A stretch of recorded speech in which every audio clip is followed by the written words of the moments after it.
My friends, I cannot well express how glad I am to see you both unharmed. They say that Omega's clash with the Primal shook the very firmament. You need not have worried. The battle took place far above the ground. We were able... It was like watching a nightmare unfold before our very eyes. Ilbird's Primal manifested in the form of a colossal dragon, a being of pure violence. It burst forth from the cocoon with such terrible force. That such a horror should spring from the eyes of Nidhogg comes as no surprise. Nor do I wonder at its form. Ilberd all but announced it in the moment prior to his death. Plainly, it was his dying wish to visit a second calamity upon the Empire.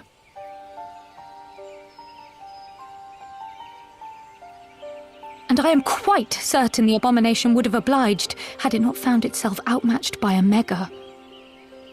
Gods! I am no stranger to the works of Allag, but even I was unprepared for the machine's furiosity. It beggared belief.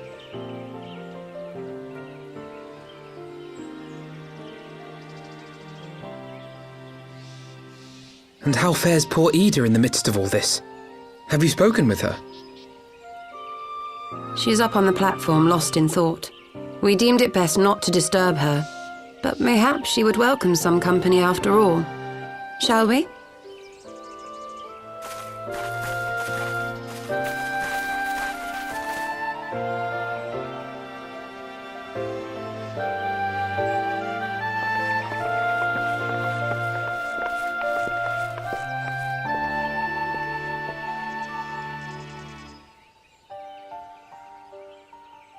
The light's gone. It was all we had left of him. Ida. I don't blame anyone. I knew what was going to happen.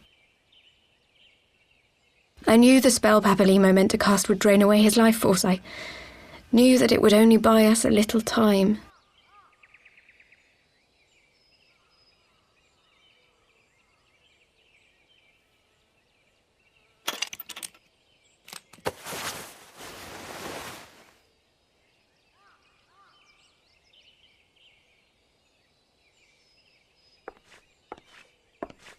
Ida, there is no need to explain.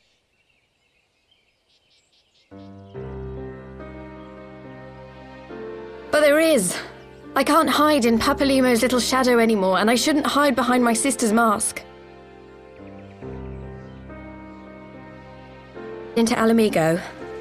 I was still just a child, not even 5 summers old. My father had been one of the leaders of the revolution. He had fought to overthrow the Mad King, Theodoric. And my sister had fought alongside him. She was strong and kind, and always knew what to do.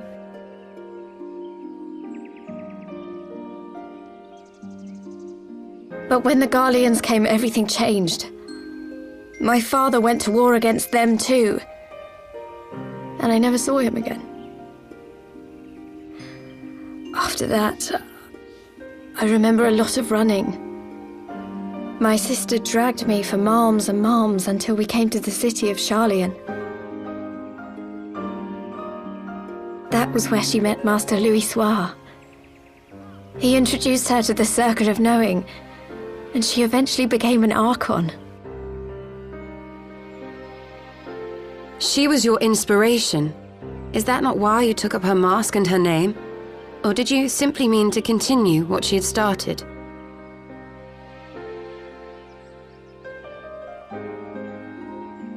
You've known all along, haven't you? That I wasn't Ida. Of course. We all recognized you at once.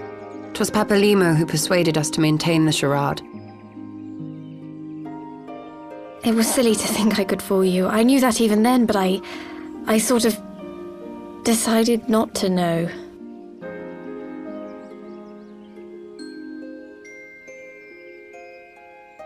Ida died 6 years ago, on a mission to smuggle refugees out of Alamigo.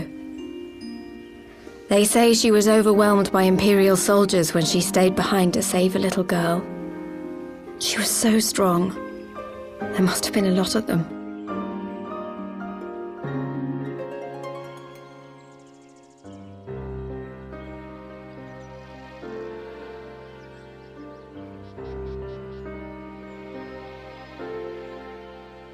I'm sorry for lying to you. My real name is Lise. When Papalimo brought me Ida's mask, it was meant as a keepsake, but I decided I wanted to be his new partner, to keep alive all the good that she had done.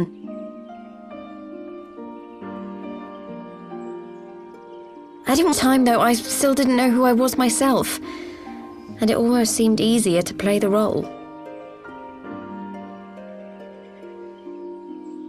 Papalimo agreed to help, of course, but it was never what he wanted for me. He wanted me to walk my own path, and those were his final words to me.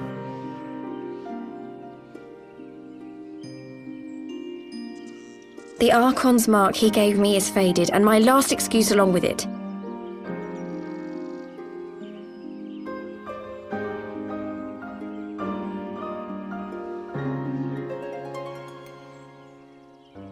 So this is it. Whatever I choose to do from now on, I do as Lise. And I choose to continue my family's fight. I want Alamigo to be the country that Ida and my father always wanted it to be.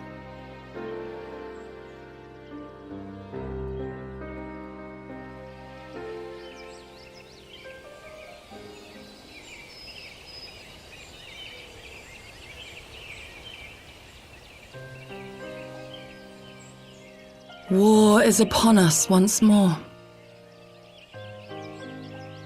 Do you regret standing against the Empire? Would you have chosen a different road, knowing what you know now? To claim that I never doubted the decision would be a lie.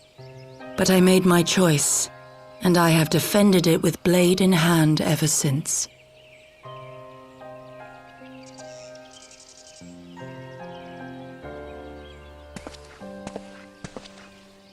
The battle continues, and our steel is needed. Come, Shadow Walker, we leave for the east, for Doma.